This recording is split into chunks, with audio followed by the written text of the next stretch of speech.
पवन सिंह चौहान जी, निवर्तमान मेयर श्रीमती संयुक्ता भाटिया जी,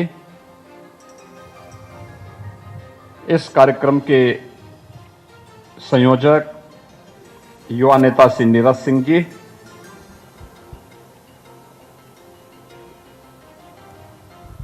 राष्ट्रीय कौशल मिशन के सीईओ श्री वेदमणि तिवारी जी, प्रमुख सचिव प्रारंभिक शिक्षा एवं कौशल विकास विभाग श्री सुभाष चंद्र शर्मा जी,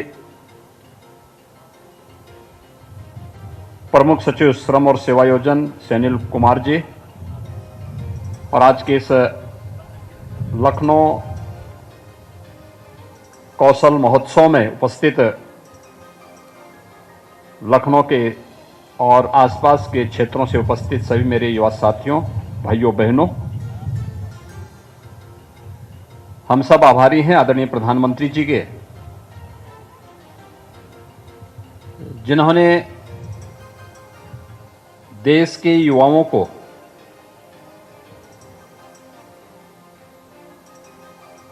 आर्थिक रूप से स्वावलंबन की ओर अग्रसर करने के लिए प्रधानमंत्री कौशल विकास मिशन के माध्यम से एक नई उड़ान दी है। और लखनऊ में आदरणीय प्रधानमंत्री जी के विजन को भारत के यशस्वी रक्षा मंत्री माननीय श्री राजनाथ सिंह जी के नेतृत्व में और युवा नेता श्री नीरज सिंह के द्वारा लखनऊ कौशल महोत्सव के माध्यम से इसे जमीनी धरातल पर उतारने का जो प्रयास 2 दिवसीय इस महोत्सव के माध्यम से हुआ है, यह अत्यंत अभिनंदनीय है। मैं इसकी सराहना करता हूं।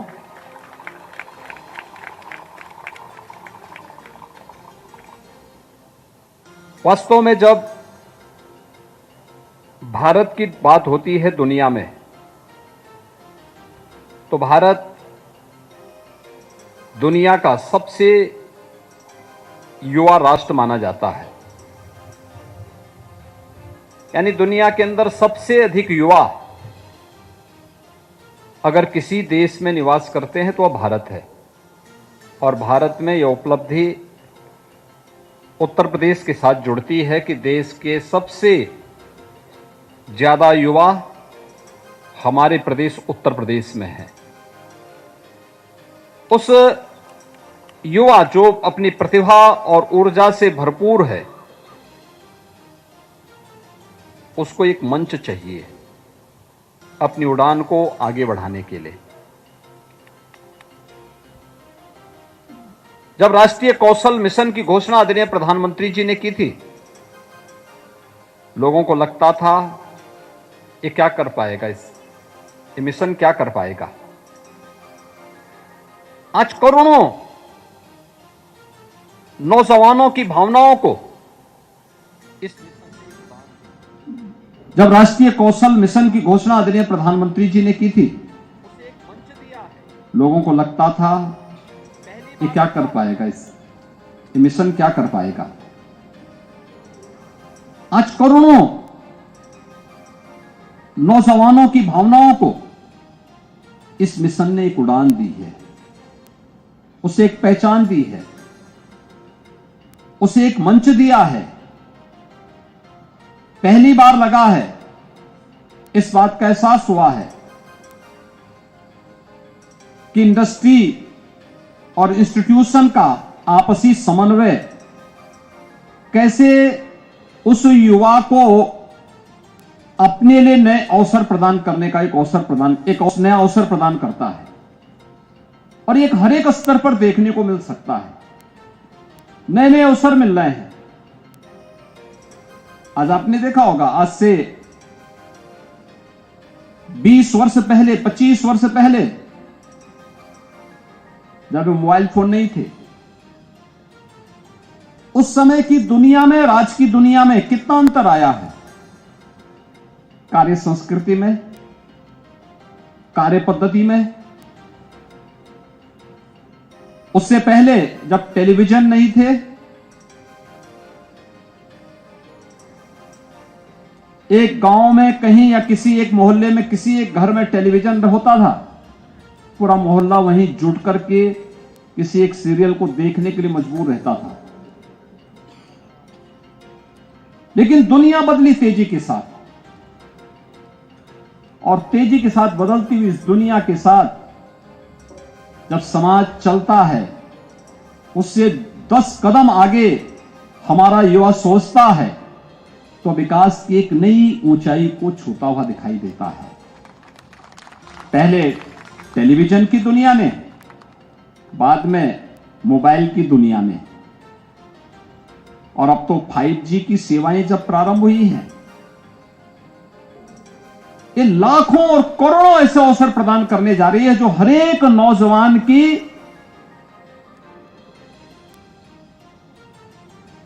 भावनाओं को, उसको एक नई पहचान देने जा रहा है। उसके लिए ढेर सारे नौकरी और रोजगार के अवसर प्रदान करने जा रहा है। कहते हैं कंप्यूटर जब 1965 में पहली बार इसका डेमोन्स्ट्रेशन हुआ था, एक बहुत युवा 17 वर्ष के युवा ने उसका प्रदर्शन किया था। लोग उस पर बहुत ध्यान भी नहीं दे रहे थे, बहुत गंभीरता से लोगों ने नहीं लिया। 1965 में वो युवा इस बात को कहता है कि ऑर्गेनिक इंटेलिजेंस और आर्टिफिशियल इंटेलिजेंस की उसने उस समय चर्चा की थी। लोग बोलते थे इस सच होगा? आर्टिफिशियल इंटेलिजेंस क्या संभव हो पाएगा? आज वह हकीकत में दिखाई देता है। आर्टिफिशियल इंटेलिजेंस के लिए आज बड़े बड़े प्रतिष्ठित विश्वविद्यालयों में जो युवा 1965 में इस विजन को दे रहा है, उस समय उसकी उम्र मात्र 17 वर्ष की थी, और 17 वर्ष का एक छात्र 1965 में इस विजन को दुनिया के सामने रखता है। एक ऑर्गेनिक इंटेलिजेंस प्रतिस्पर्धा खड़ी हुई है, दुनिया को बदलने की एक नई व्यवस्था की ओर आगे बढ़ रही है, पूरी दुनिया आगे बढ़ रही है। इंफ्रास्ट्रक्चर के बारे में कोई सोचता था? अच्छी सड़कें बने, सरदेव अटल जी ने भारत को एक विजन दिया, कैसे एक अच्छा इंफ्रास्ट्रक्चर भारत को दुनिया की एक बड़ी ताकत बना सकता है। पूर्व राष्ट्रपति डॉक्टर एपीजे अब्दुल कलाम जी जब इस देश को विजन 2020 देने की बात करते थे, बहुत सारे लोगों को लगता था क्या यह हो पाएगा। उस समय एक लक्ष्य दिया जाता था, क्या हम विजन 2020 के तहत कुछ कर पाएंगे? लेकिन आज आप देख रहे होंगे जो विजन था, उस विजन का थोड़ा भी भाग अगर सामूहिकता के साथ हम सब मिलकर के प्रयास करके आगे बढ़ाते हैं तो उसके परिणाम किस रूप में हम सबके सामने आते हैं, इसके बहुत सारे उदाहरण आपके सामने हैं। लेकिन उससे पहले एक छोटी सी बात, एक बार श्री अरविंद के पास लोगों ने कहा, क्या भारत में इतनी सामर्थ्य है कि भारत अपनी आजाद अब या भारत अपने आप को स्वतंत्र कर पाएगा? उन्होंने कहा भारत में सब कुछ है, भारत में वो सामर्थ्य है, भारत में वो शक्ति है, वो शर्ते पूरा भारत एक बार मिलकर के बोल ले, भारत को स्वतंत्र होने में कोई देर नहीं लगेगी। श्री अरविंद ने आजादी के कई वर्ष पहले यह घोषणा की थी, यानी भारत को स्वतंत्र होने में बाधा है तो एक बात को लेकर के कि एक स्वर में हम नहीं बोल पा रहे हैं, एक स्वर में हम नहीं चल पा रहे हैं, एक साथ मिलकर के हम आगे बढ़ने को तैयार नहीं हैं।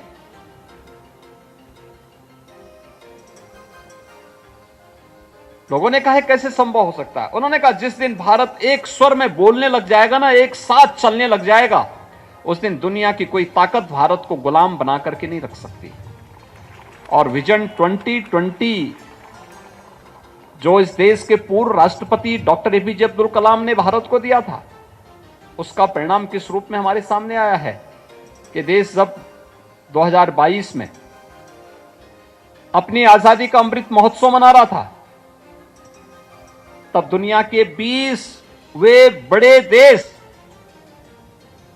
जिनका दुनिया के सर्वाधिक संसाधनों पर, सर्वाधिक व्यवसाय पर, सर्वाधिक जीडीपी पर जिनका अधिकार है, सर्वाधिक पेटेंट पर जिनका अधिकार है, एकाधिकार है, उन G20 के देशों की अध्यक्षता प्रधानमंत्री मोदी जी के नेतृत्व में भारत कर रहा है। यह भारत की सामर्थ्य और भारत की शक्ति का ही प्रदर्शन है। जब अटल जी ने आज से 20-22 वर्ष पहले स्वर्णिम चतुर्भुज के बारे में एक सोच प्रारंभ दी थी देश को, वर्ल्ड क्लास इंफ्रास्ट्रक्चर देने की बात कही थी, ग्रामीण प्रधानमंत्री ग्रामीण सड़क के माध्यम से गांव-गांव को बेहतर कनेक्टिविटी देने की बात कही थी। लोगों को लगता है इससे क्या होगा? आज आप देख सकते हैं गांव में भी खेती, जिसको हमें मानते थे कि यह तो खेती का मतलब किसान को प्लान करने के लिए मजबूर होना, खेती का मतलब यह मान लिया जाता था उस समय कि खेती का मतलब एक घाटे का सौदा। आज वही खेती इस सदी की सबसे बड़ी महामारी के दौरान दुनिया का संबल बनी। कोरोना के पिछले 3 वर्ष के कालखंड में इस बात ने साबित किया है कि हर एक सेक्टर में गिरावट आई है। केवल कृषि एकमात्र सेक्टर था जो दुनिया को संबल देता रहा और उसके विपरीत समय में उसके न केवल आर्थिक स्वावलंबन में सहायक रहा, बल्कि उसकी आजीविका का आधार भी बना और भूखमरी से दुनिया को बचाने का काम भी किया। करोड़ों लोगों के जीवन का संबल बना। यह संभव इसलिए हो पाया क्योंकि गांव-गांव की कनेक्टिविटी थी। आसानी से गांव के लोगों ने इसको आगे बढ़ाया। अब तो हम लोग उसे फार्मर प्रोड्यूसर ऑर्गेनाइजेशन के माध्यम से और संगठित रूप से आगे बढ़ाने का कार्य कर रहे हैं। आज नई तकनीक के साथ, नए बीज के साथ ये संभव इसलिए हो पाया क्योंकि गांव-गांव की कनेक्टिविटी थी। आसानी से गांव के लोगों ने इसको आगे बढ़ाया। अब तो हम लोग उसे फार्मर प्रोड्यूसर ऑर्गेनाइजेशन के माध्यम से और संगठित रूप से आगे बढ़ाने का कार्य कर रहे हैं। आज नई तकनीक के साथ, नए बीज के साथ उसे आगे बढ़ाने में मदद मिल रही है। भारत सरकार उसे आगे बढ़ा रही है। पहले अन्न ज्यादा उत्पन्न करने की प्रतिस्पर्धा थी, अब उस प्रतिस्पर्धा को एक स्वस्थ दिशा देने के विष मुक्त खेती को कैसे हम आगे बढ़ा सकते हैं, इस दिशा में भी एक नई प्रतिस्पर्धा प्रारंभ हो चुकी है। इंफ्रास्ट्रक्चर का अपना महत्व है, हर एक सेक्टर का अपना महत्व है। और ये अच्छा इंफ्रास्ट्रक्चर नहीं होता, अच्छी कानून व्यवस्था नहीं होती, तो क्या उत्तर प्रदेश में निवेश के लिए कोई आता? भाइयों बहनों, अगले 3 से 4 वर्ष के अंदर उत्तर प्रदेश के अंदर 1 करोड़ युवाओं के लिए नौकरी की संभावना केवल प्रदेश के अंदर होने वाले निवेश के माध्यम से होने जा रहा है। 1 करोड़ युवाओं के लिए। मेरे सहयोगी सुनील राजभर जिस बात को कह रहे थे, एक फैमिली आईडी कार्ड हम प्रारंभ करने जा रहे हैं। एक फैमिली आई कार्ड जिस पर हमारा कार्य चल रहा है तेजी के साथ इस समय, जिसमें हम लोग उत्तर प्रदेश के हर एक परिवार की मैपिंग करने जा रहे हैं, जिसके माध्यम से किस परिवार को शासन की कौन सी योजना का लाभ मिला है और किस योजना का लाभ नहीं मिला है, ये सब कुछ डिजिटली अंकित होगा, उसके पूरे डाटा हमारे पास होंगे। और जिस परिवार को वह अगर नीडी है और उसके पास आवास नहीं, वह नीडी है उसके पास शौचालय नहीं, वह नीडी है उसके पास बिजली का कनेक्शन नहीं, वह नीडी है उसके पास हेल्थ कार्ड नहीं, अगर वह नीडी है उसके पास रोजगार नहीं, 100% सिचुएशन की तरफ सरकार उसको लेकर के जाएगी। इस दिशा में सरकार ने एक प्रयास प्रारंभ किया है। अभी वोकेशनल एजुकेशन में 150 आईटीआई को टाटा टेक्नोलॉजीज लिमिटेड के साथ, टीटीएल के साथ मिलकर के एक हमने एमओए किया है। हमने इस बात को लेकर के एग्रीमेंट हमारा हुआ है कि हम उत्तर प्रदेश के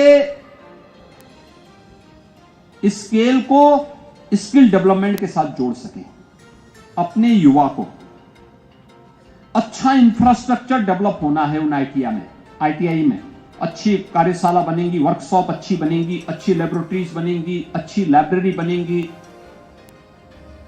अच्छा इंफ्रास्ट्रक्चर के साथ साथ उसके लिए फैकल्टी टाटा टेक्नोलॉजीज उपलब्ध कराएगा, अच्छा मैन पावर उपलब्ध करवाएगा। युवा हमारे होंगे, 35,000 नौजवानों को हर वर्ष ऑन जॉब ट्रेनिंग और अप्रेंटिसशिप की स्कीम के साथ जोड़ने की कार्रवाई। हमने इस बार स्वयं भी सीएम अप्रेंटिसशिप की एक स्कीम लागू की है, जिसके तहत 7.5 लाख युवाओं को हम ये सुविधा देने जा रहे हैं कि भाई युवा हमारा होगा। ये विश्वविद्यालयों में, महाविद्यालयों में अध्ययन करने वाले इन युवाओं को अप्रेंटिसशिप स्कीम के साथ जोड़ने की कार्रवाई। और इसमें आधा मानदेय इंडस्ट्री देगी, आधा मानदेय सरकार देगी, और उस युवा के पास उसको हम अनुभवजन्य कार्य के साथ एक नई ट्रेनिंग के साथ जोड़ने का कार्य करेंगे। एक बड़ा अभियान चल रहा है और इस सारे अभियान को मिलाकर के जब हम कार्य करेंगे तो मेरा मानना है आने वाले 3-4 वर्ष के अंदर हम लोग 2 करोड़ से अधिक युवाओं को अकेले उत्तर प्रदेश के अंदर अलग अलग सेक्टर में नौकरी और रोजगार की संभावनाओं के साथ जोड़ करके उसके उज्जवल भविष्य की कामना करके उसके माध्यम से उत्तर प्रदेश को देश की अग्रणी अर्थव्यवस्था के रूप में स्थापित करने में सफल होंगे। यह एक अवसर है, उसकी एक शुरुआत है। आदरणीय प्रधानमंत्री जी के विजन को आदरणीय रक्षा मंत्री जी के नेतृत्व में और श्री नीरज सिंह जी के संयोजकत्व में आज यहां पर राष्ट्रीय कौशल विकास निगम के माध्यम से भारत सरकार का कौशल विकास और उद्यमिता मंत्रालय इस 2 दिवसीय कार्यक्रम को प्रदेश सरकार के साथ मिलकर के यहां पे आयोजित किया है। 112 कंपनियों का यहां पर आना इस बात को साबित करता है कि यहां पोटेंशियल है। हजारों नौजवानों के लिए नौकरी और रोजगार के साथ जोड़ने की कार्रवाई, अप्रेंटिसशिप की के साथ उसे जोड़ने की कार्रवाई उत्तर प्रदेश के स्केल को स्किल के साथ जोड़ने की एक नए अभियान का हिस्सा है। और उस अभियान के साथ हम सब जुड़ सकेंगे इस विश्वास के साथ। मैं आप सबको इस बात के लिए आश्वस्त करता हूं कि राज्य सरकार ने पिछले 6 वर्ष के अंदर लगभग 16 लाख यूथ को पीएम कौशल विकास मिशन और उत्तर प्रदेश कौशल विकास मिशन के साथ साथ श्रम और सेवा योजना के माध्यम से उसका स्किल डेवलपमेंट किया है, उसकी ट्रेनिंग उसको दी है। 6 लाख से अधिक युवाओं को हम लोगों ने नौकरी और रोजगार के साथ केवल इसी कार्यक्रम के तहत जोड़ा है। और आने वाले समय में यह कार्यक्रम और तेजी के साथ बढ़ेगा। हमने हर एक इंडस्ट्री से इस बारे में कहा है वह किसी न किसी इंस्टीट्यूशन को अपने साथ जोड़े, वहां के युवाओं के स्किल डेवलपमेंट में अपना योगदान दें। आज ही सुबह मुझे संडीला हरदोई में बर्जर की 1000 करोड़ रुपए की लागत का एक प्लांट का उद्घाटन करने का अवसर प्राप्त हुआ। और मैंने उनसे भी कहा है, मैंने कहा भी आप भी किसी एक इंस्टीट्यूशन को अपने साथ जोड़िए, वहां के युवाओं को आप उनके स्किल डेवलपमेंट को के साथ उसको अपने साथ जोड़ करके अपने CSR के पैसे का उपयोग वहां करेंगे, क्योंकि हमारे युवा अब यहां से पलायन न करें, बल्कि उसको उसके गांव, उसके घर, उसके जनपद में ही उसको रोजगार प्राप्त हो, नौकरी प्राप्त हो। यह अब हमें उसकी ऊर्जा और प्रतिभा की आवश्यकता उत्तर प्रदेश के लिए है। जैसे उत्तर प्रदेश देश की अग्रणी अर्थव्यवस्था में आगे बढ़ करके प्रधानमंत्री जी के विजन के अनुरूप देश की अर्थव्यवस्था के ग्रोथ इंजन की अपनी भूमिका का निर्वहन कर सके। और मुझे विश्वास है इस प्रकार के कौशल महोत्सव इसमें बड़ी भूमिका का निर्वहन कर पाएंगे। मैं यहां पर राष्ट्रीय कौशल विकास निगम और उनसे जुड़े हुए सभी अधिकारियों को हृदय से धन्यवाद देता हूं। श्री नीरज सिंह जी और उनकी पूरी टीम को इस प्रकार के आयोजन के लिए हृदय से अभिनंदन करते हुए आप सबको होली की अपनी मंगलमय शुभकामनाएं देता हूं। जय हिंद,